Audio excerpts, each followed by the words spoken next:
Johnny Luha, kaya naman maganda yung microphone na ginamit mo or yung pagkakanta mo dun sa videos mo kasi gumamit ka ng V8. So, para sa kaliwanagan ng lahat, no, hindi po V8 yung ginamit ko. So, ito po yung ginamit natin, karaoke sound mixer. Yun po yung ginamit natin doon. Hindi kala nung iba kasi sa video ko, kaya lang naman maganda yung ginamit ni Johnny Luha ay naka V8 yan. Actually, maganda rin naman talaga yung V8, no? Pero ito po yung ginamit ko. Ang tawag dito ay karaoke sound mixer. Ito po ay microphone input at nagre-represent po yan ng parang 2-channel na audio mixer.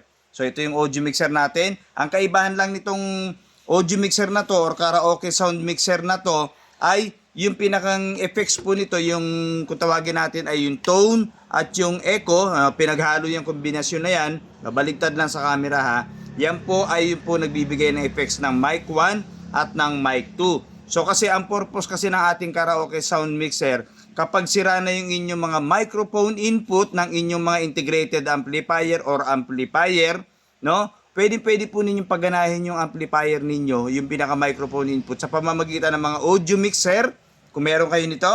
At syempre ito, yung nakita nyo ginamit ko, nakakala ninyo ay V8 kaya daw maganda, no?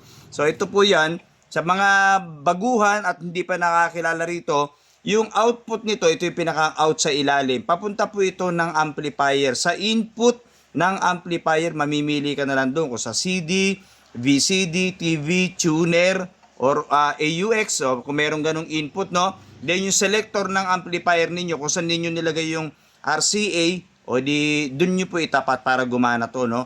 At lahat po ng source of music ninyo dito dadaan, no? Hindi po sa Bluetooth speaker, hindi sa Bluetooth amplifier, dito po lahat dadaan, no? Ito yung tinatawag natin, kaya may dilaw yan. Kung video player ang gamit ninyo, dito yung pula, puti, o tinatawag natin na audio video.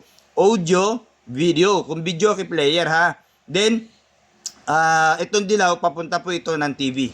Okay, o yung iba, hindi ko na ginagamit to, dinedirekta ko na, no?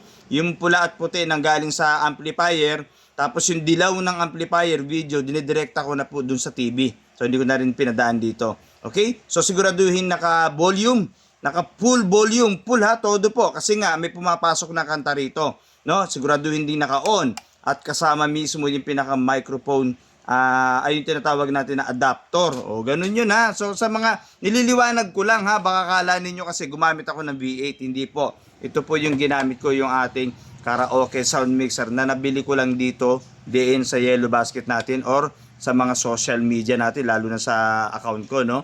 So kung gusto niyo ng ganito, marami naman tayong nabibilan. Lalagyan ko na lang din ito ng link para kayo din ay maka-order. So ayan, maliwanag na po ha, hindi po ito V8, no?